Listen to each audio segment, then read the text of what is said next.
आज हम देखेंगे बिहार की राजनीति के हालात और देखेंगे कौन सी पार्टी बिहार में हुकूमत बनाएगी और कौन सी पार्टी को बिहार की जनता बाहर का रास्ता दिखाएंगी। बिहार का इलेक्शन माहौल में आपको क्या लगता है क्या होने वाला है?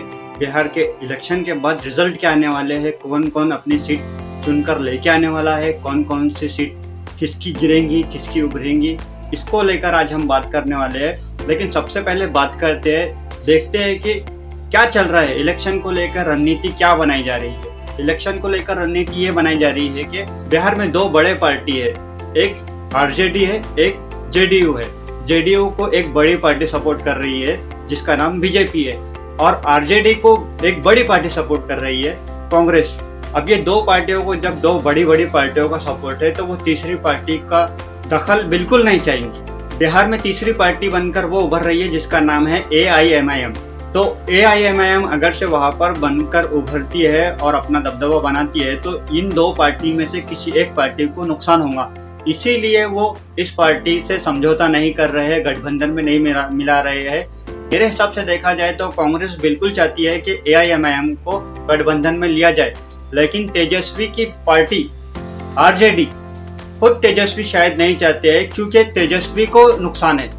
अगर AIMIM को मिलाते हैं तो लगता है कि आरजेडी के सीट अभी जितने कम होंगे आने वाले समय में और ज़्यादा कम होते चले जाएंगे और AIMIM पार्टी का रुतबा बड़ा होते चले जाएगा और आरजेडी का रुतबा कम होता चले जाएगा क्योंकि वहाँ पर मुस्लिम वोटिंग लगभग 18% है। तो 18% जो मुस्लिम वोटर्स है वो कंफर्म हो जाएंगे कि AIMIM को ही वोट देना है, इसके अलावा कहीं पर वोट नहीं जाएंगे। तो आरजेडी को इस बात का डर है, इसलिए आरजेडी फिल वक्त का फायदा ना देखते हुए आने वाले समय का नुकसान देख रही है, इसलिए AIMIM को गठबंधन में शामिल करने से रोक रही है। और शायद इस बात पे कांग्रेस और आरजेडी के बीच में कुछ बातें हुई होंगी जिसको लेकर ऐसा लगता है कि वो बातें जो भी है वो अंदर ही रह गई है, सामने नहीं आई। अब दूसरी बात यह है कि जेडीयू को एक बड़ी पार्टी का सपोर्ट है बीजेपी। फिल वक्त अभी जेडीयू को किसी और पार्टी का सपोर्ट की जरूरत नहीं है, लेकिन अगर से बीजेपी वहां पर कमजोर पड़ती है तो जेडीयू भी इधर उधर कहीं ना कहीं नजर घुमाएंगी, लेकिन आरजेडी के पास वो बिल्कुल नहीं जाएंगी। लेकिन अगर फ्यूचर में ऐसा होता है कि AIMIM पार्टी बड़ी बनती है और अपना दबदबा बनाती है तो लगता है कि जेडीयू AIMIM से संपर्क करेगा और उसको अपना गठबंधन बनाएगा, क्योंकि अब तक देखा जाए तो जेडीयू की लड़ाई जो है आरजेडी से है, तो वो दोनों एक जगह एक प्लेटफॉर्म पे नहीं आ सकते। ये दोनों पार्टी किसी एक दूसरी पार्टी से समझौता करते हैं और उसको अपनी ताकत बनाते हैं। अगर ये दो पार्टी एक जगह आएंगी तो लगभग इनके कई सारे सीट है तो हाथ से निकल जाएंगे। एक वक्त के लिए एक बार एक छोटे से फायदे के लिए अगर ये दोनों पार्टी एक जगह पे आती है तो दोनों पार्टियों को फिल वक्त के फायदे से ज्यादा आने वाले नुकसान उनको दिखाई देते होंगे।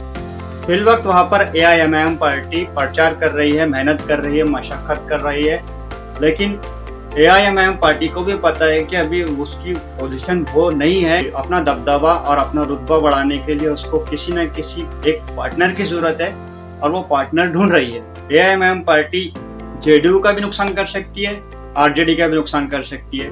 AIMIM को गठबंधन में लेने से जो जेडीयू का नुकसान AIMIM कर सकती है वो जेडीयू को नुकसान नहीं होगा।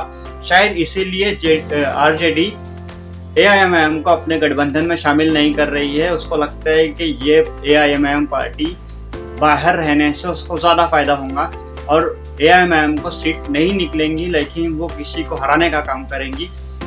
आरजेडी के हिसाब से शायद ये कैलकुलेशन है। वैसे भी आरजेडी ने एक ऐसा खेल खेला था पिछले दिनों जिसको लेकर AIMIM को बड़ा नुकसान हुआ है। आरजेडी ने ऐसा किया था कि AIMIM के पिछली बार 5 सीट निकले थे, उसमें से 4 सीट को उसने अपने पास शामिल करके उसको फिल वक्त टिकट नहीं देकर AIMIM की 5 सीट को गिरा दिया है, क्योंकि अब नए चेहरे को फिर से जिता के लेके आना AIMIM पार्टी के लिए काफी मुश्किल होगा। तो आरजेडी का जो ये खेल था, फिल वक्त उसने अपने पास शामिल करके वो वहाँ के लोगों को ये दिखा दिया था कि AIMIM पार्टी के जो भी कार्यकर्ता है वो अपनी जबान से मुकर सकते। ये डर आरजेडी ने वहाँ की जनता में बिठाया है और शायद उतने से एक खेल के वजह से आरजेडी को फायदा हो सकता है। आरजेडी ये दिखाना चाहती है कि अगर एआईएमआईएम के कोई भी उम्मीदवार चुनकर आते हैं तो उसको हमारे पास ही आके मिलना है, हमारे सिवा वो कहीं नहीं जा सकता, तो हम क्यों गठबंधन में उसको मिलाए और अपने सीट उनके साथ शेयर करें।